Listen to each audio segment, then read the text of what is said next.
Some bad news, but not unexpected news on Tommy Edman and his availability for the start to the season. This is Locked On Cardinals. You are Locked On Cardinals, your daily St. Louis Cardinals podcast, part of the Locked On Podcast Network. Your team every day.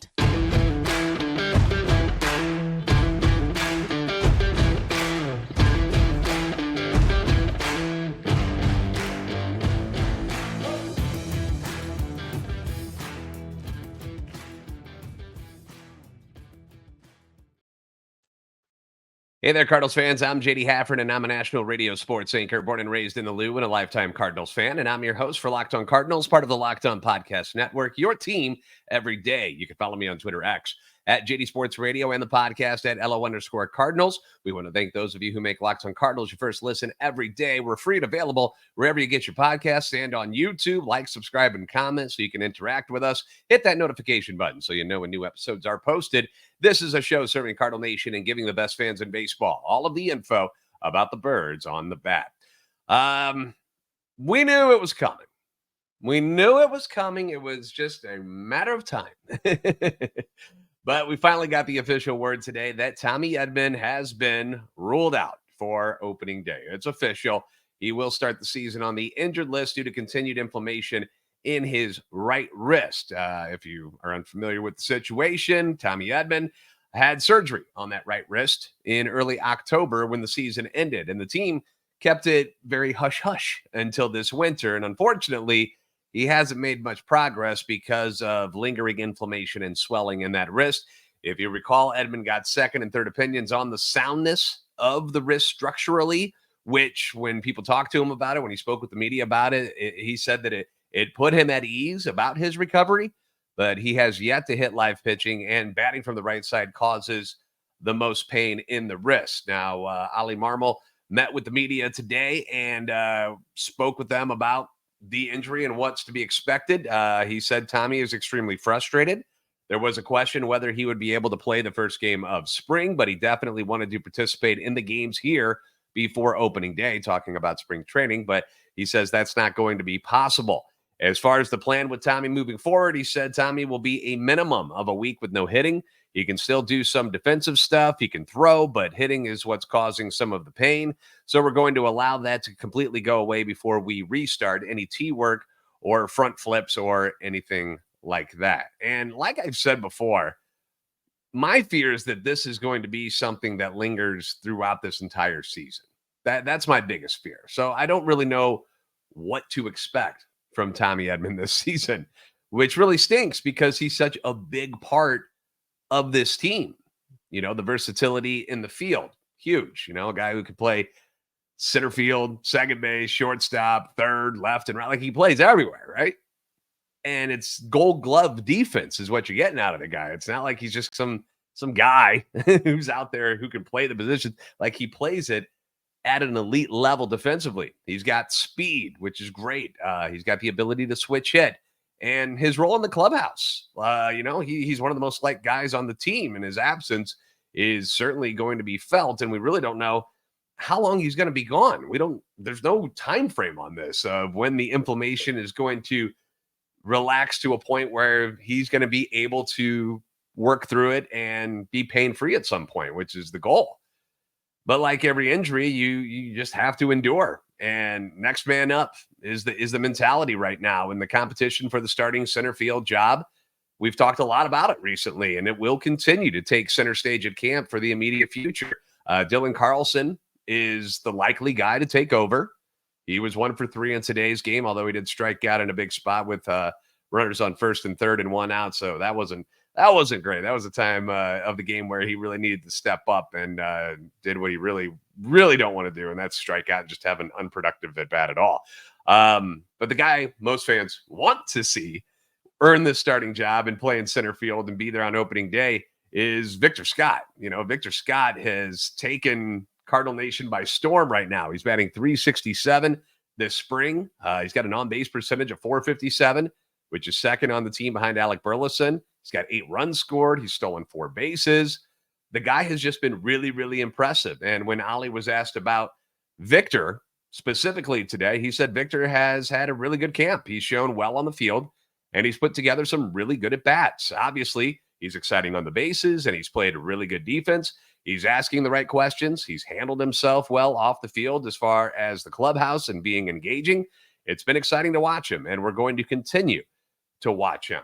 And again, I don't want to be the Debbie Downer of the group here. I'm just being realistic, and I just know how the Cardinals think.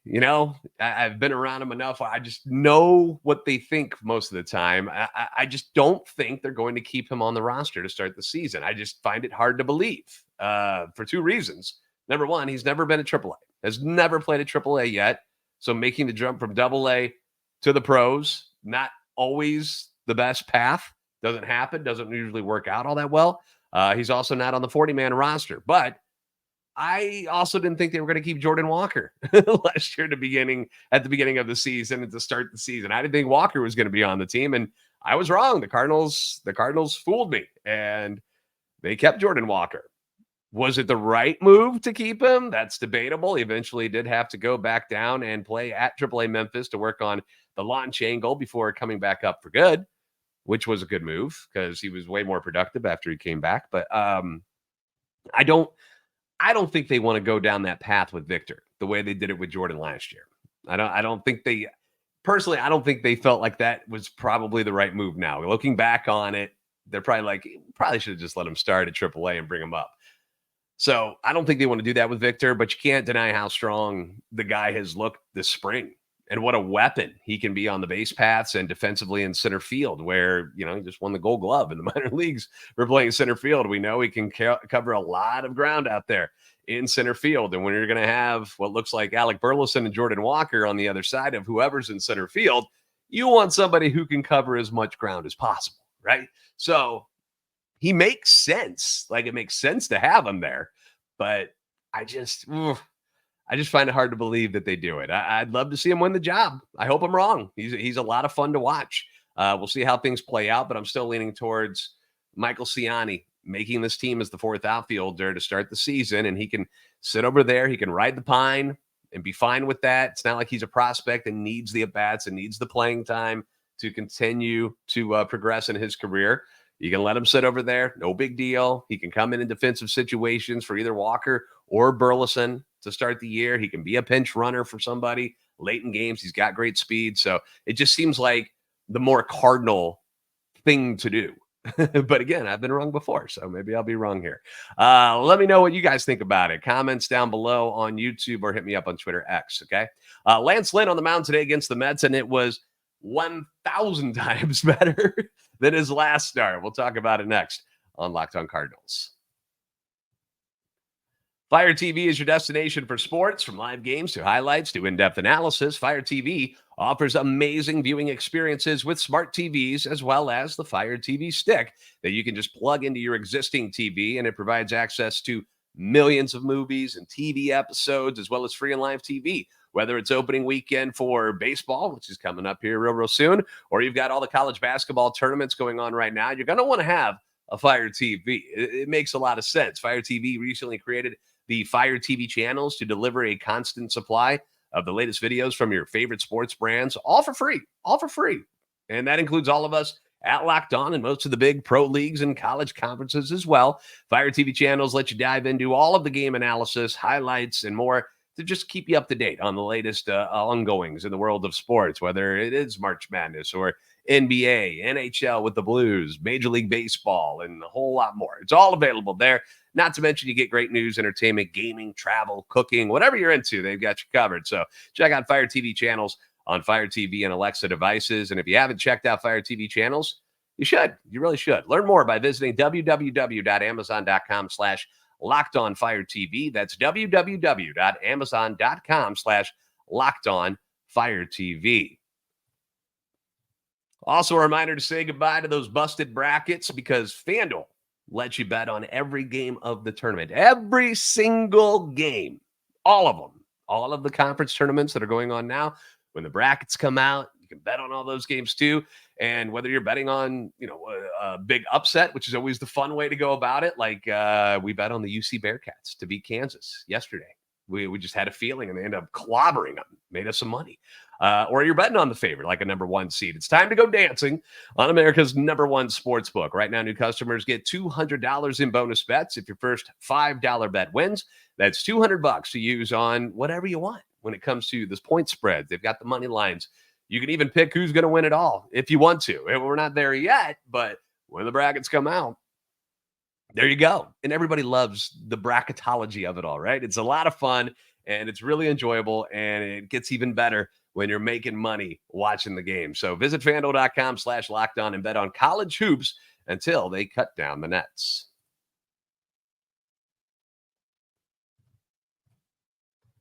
Locked On has launched the first ever national sports 24/7 streaming channel on YouTube, and now it's available on Amazon Fire TV and the free TV channels app. Locked On Sports Today is here for you 24/7, covering the top sports stories of the day with the local experts of Locked On, plus our national shows covering every league. Find Locked On Sports Today right now available on the free Fire TV channels app. So Lance Lynn's first outing this spring, it did not go all that well, did it? It was quite entertaining, but for all the wrong reasons. In 2 innings of work, he didn't look great. Gave up 4 runs on 3 hits. He walked 3. Some of those calls, a little iffy. He struck out 2 and also got ejected by everyone's favorite umpire, Angel Hernandez, for arguing balls and strikes. Not once, but twice. First he got the heave. I'm going to throw up a picture of Lance. He's in the outfield from that game. And after getting ejected, he's got the glove on his head.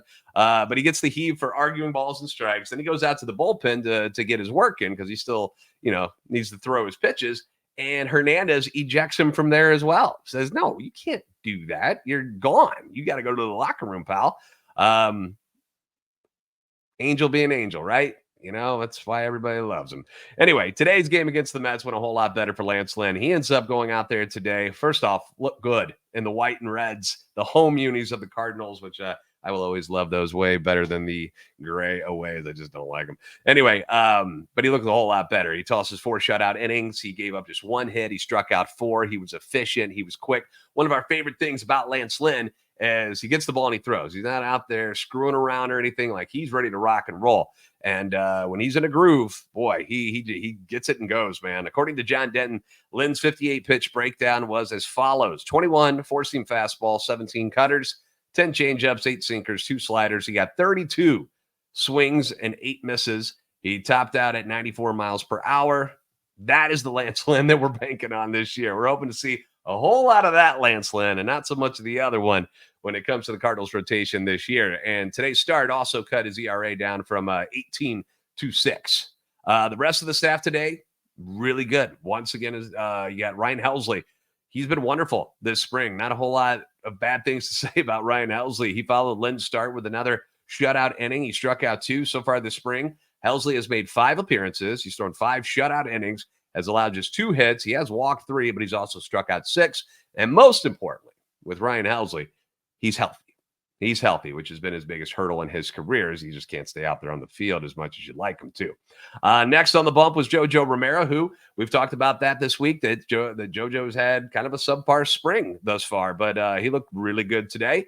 He allowed a leadoff single, but then got the flyout, strikeout, another flyout in his inning. Giovanni Gallegos was next. He struggled a little bit early. Allowed a leadoff walk to Pete Alonso. We know walking the leadoff hitter, big no-no, even in spring training.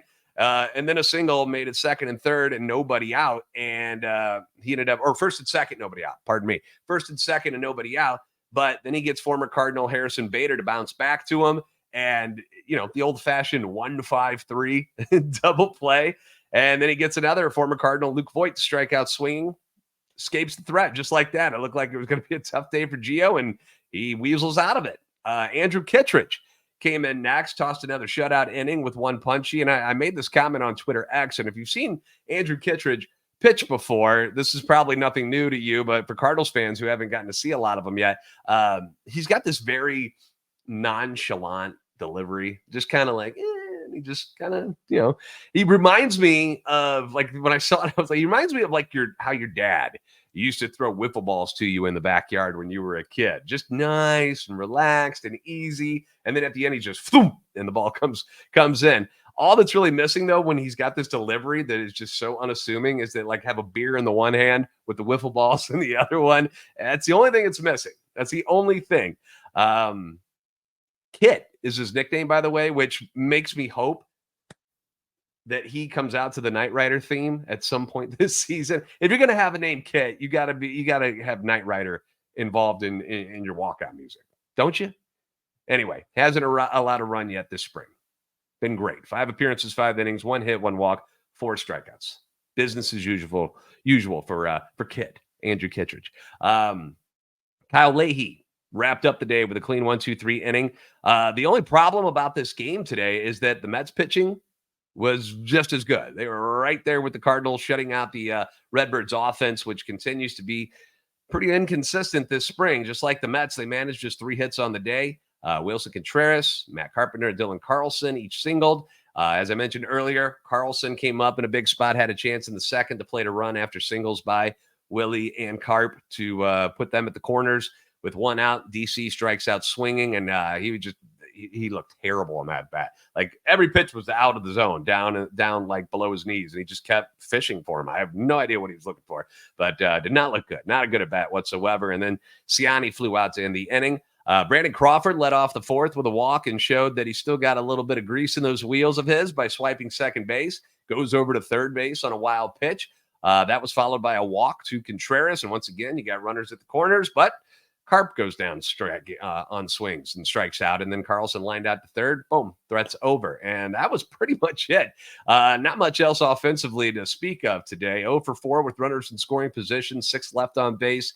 They're still trying to get some consistency with the bats. You know, a lot of these guys are struggling still. Goldie and Donovan are both hitting under 200. Donnie's got a little bit of excuse. You know, he was expecting a baby and stuff. So some other things might have been on the man's mind coming back from the elbow surgery still. But he and Goldie both under 200 right now. Contreras just at 211. Tommy No Gloves Sajaci was in action today, and even he went 0 for 2 with 2 strikeouts. So not a great day at the plate for the good guys. But on a positive note, the pitching, elite today. They look great. Game ended in a 0-0 tie. I'm not making that up. They played 9 innings. They were like, all right, we all suck. Let's get out of here. So let's go get a steak or something. Let's get out of here. We'll try this again some other time. So not a lot of fun to watch a 0-0 game in baseball, just like a 0-0 game in any sport. Probably pretty boring. But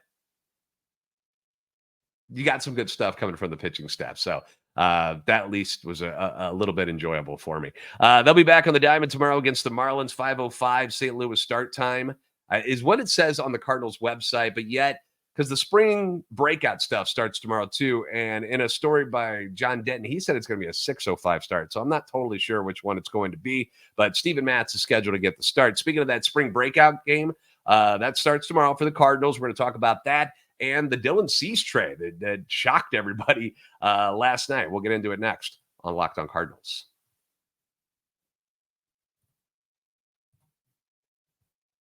You can now win up to 100 times your money on PrizePicks with as little as 4 correct picks. You can turn $10 into $1,000 with NBA, NHL, and college basketball entries today on PrizePicks, America's #1 fantasy sports app. It's just you against the numbers, guys. It's not you against any other opponents or some like sleazy dude who just, is just all about betting and is on there all. It's not. That's not how it works. It doesn't work that way. It is you against the numbers. It's just, instead of battling all those other guys out there who have more time to spend on fantasy sports than you do, you get to go up against the numbers and pick more than or less than on 2 to 6 player stat projections and watch the winnings roll in. Conference tournaments are underway, which means the biggest moments in college basketball are getting closer, and you can be a part of all the action on PrizePicks for both men's and women's college basketball.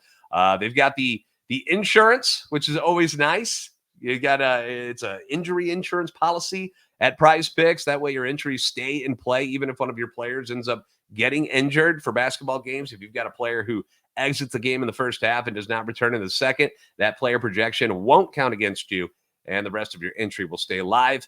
PrizePicks is really simple to play, doesn't take a lot of time to get your entries in, and it's real quick at getting your money back to you. Quick withdrawals, easy gameplay, and an enormous selection of players and stat types. These are the reasons, just a few of them, of why PrizePicks is the #1 daily fantasy sports app. So download the app today and use the code LOCKEDONMLB for a first deposit match up to $100. It's the perfect time to be a part of this because of all the college basketball games going on right now. They've been on all day. You can go on all night throughout the weekend. So download the app today and use code LOCKEDONMLB for a first deposit match up to $100.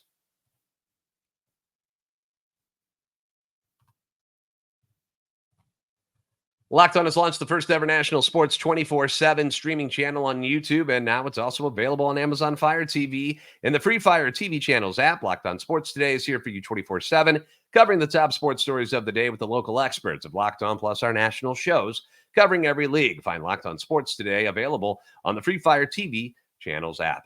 So the first spring breakout games begin on Thursday. They're going to happen Thursday night, and as far as the Cardinals go, they'll have their prospects in action on Friday at 1 p.m. St. Louis time against the Marlins breakout roster. Now, this first game against the Marlins will feature Mason Wynn, our number one prospect, and the projected opening day starter. He'll be over there at shortstop. Victor Scott II in the lineup as well. He's our number 4 prospect, the minor leagues co-leader in stolen bases last season with 94. Thomas Edman, who I mentioned earlier, AA Texas League MVP last season, also available to play. Teen Kentz, we'll get a chance to see him throw. He's our number 2 prospect. MLB's number 64 overall. He's scheduled to start. Tekoa Roby, Cooper Jerpy, and Gordon Graceffa, who are the number 3, 7, and 9th ranked prospects, also available to throw in the game tomorrow. You'll be able to watch this game on MLB Network, MLB digital packages, which include like MLB.tv, MLB.com, and the MLB app. ESPN Plus will have it, as well as Game Day. And I'm looking forward to it. You can see all the young talent. You get to see some of the guys from the Marlins, but, focusing on our Cardinals guys, the youth and the future of this franchise, all going to be in action. So I'm looking forward to watching that tomorrow afternoon. And last but not least, Dylan Cease gets traded. He finally got traded last night, is headed to the West Coast to play for the San Diego Padres. Kind of a surprise move. I don't know exactly what the Padres are doing. They're just they keep bouncing back and forth. They're like, well, are we going to try? Are we not? We're letting people walk, and now we're signing people. I don't know. They're unpredictable. But in return for Cease, the White Sox received right-handed pitcher Drew Thorpe, which is MLB Pipeline's number 85 prospect, San Diego's number 5. Outfielder Samuel Zavala is their number 7 prospect. Right-hand pitcher Jairo Iriarte, their number 8 prospect. And then another right-handed pitcher, Steven Wilson. And people like to always do this. They ask, well, what's that compared? What would the Cardinals have had to give up that's comparable to what the Padres just gave up to do the trade? And it's kind of a loaded question because if a certain player is ranked a certain way in the Cardinals organization, it doesn't mean that guy is going to be the same ranking over in the Padres organization, okay? Or any other team's organization. It doesn't match. But if you want to kind of play the matching game here, if we were just to go by the ranking of each prospect compared to where the Cardinals have their guys ranked, their number 5 prospect is Thomas Edman. Number 7 is Cooper Jerpy. Number 8 is catcher Leonardo Bernal. And then you'd have to throw in a right-handed pitcher. So somebody else, whoever you want to pick, really, that's not in the top 30. Fans have grown quite fond of Thomas Edman, specifically this spring, due to how good he's been. He's been outstanding this spring. I mean, dude can stick. Cooper Jerpy has a very high ceiling, former first-round pick. He's got a lot of Chris Sale to him. Looks a lot like him as far as the way, it's an awkward wind-up and stuff. And the Cardinals are quite high on him. He could be something special for them. And then Bernal is a 20-year-old switch-hitting catcher.